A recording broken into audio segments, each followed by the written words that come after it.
ಕೂತ್ಕೊಳ್ಳ sir. ಒಂದು ನಿಮಿಷ ಕೂತ್ಕೊಳ್ಳಿ. ಮಾನ್ಯ ಅಧ್ಯಕ್ಷರೇ, ನಾನು ಅವತ್ತು ಏನು ಹೇಳಿದ್ದೆ 17ನೇ ಇಸ್ವಿನಲ್ಲಿ, ಆ ಸ್ಟೇಟ್ಮೆಂಟ್ಗೆ ಈಗಲೂ ಬದ್ಧನಾಗಿದ್ದೇನೆ. ಯಾವಾಗಲೂ ನಾನು 2017ರಲ್ಲಿ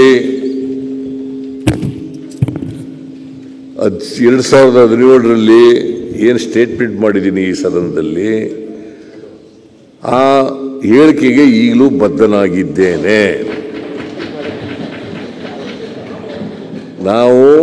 ನಾನು ಆ ಹೇಳಿಕೆಯಿಂದ ಬದಲಾವಣೆ ಆಗಿಲ್ಲ.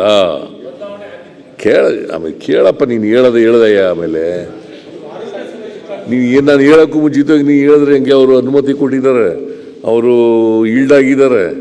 ನೀವು ಮಧ್ಯೆ ಬಂದ್ಬಿಟ್ರೆ ಹೆಂಗೆ ತಮ್ಮ?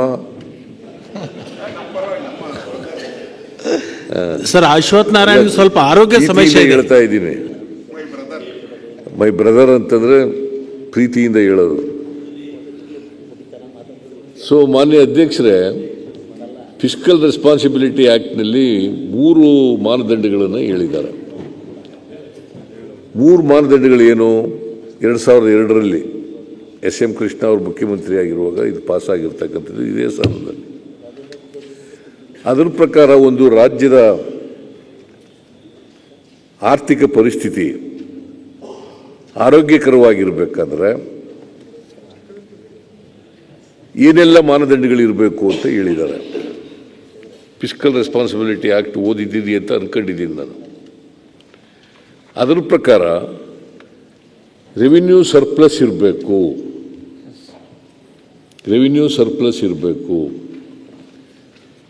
ಎರಡನೇ ಮಾನದಂಡ, ಫಿಸ್ಕಲ್ ಡಿಫಿಸಿಟ್ಟು 3% ಒಳಗಡೆ ಇರಬೇಕು. ಮೂರನೇ ಮಾನದಂಡ, ನಾವು ಮಾಡದಂಥ ಸಾಲ 25% ಒಳಗಡೆ ಇರಬೇಕು. ಆಗ ಮಾತ್ರ ಒಂದು ರಾಜ್ಯದ ಆರ್ಥಿಕ ಪರಿಸ್ಥಿತಿ ಸದೃಢವಾಗಿದೆ, ಆರೋಗ್ಯಕರವಾಗಿದೆ ಅಂತೇಳಿ ತಿಳ್ಕೋಬೇಕಾಗ್ತದೆ ಅಂತೇಳಿ ಈ ಮಾನದಂಡಗಳನ್ನು 2002ರ ಆ್ಯಕ್ಟ್ನಲ್ಲಿ ನಿಗದಿ ಮಾಡಿದ್ದಾರೆ.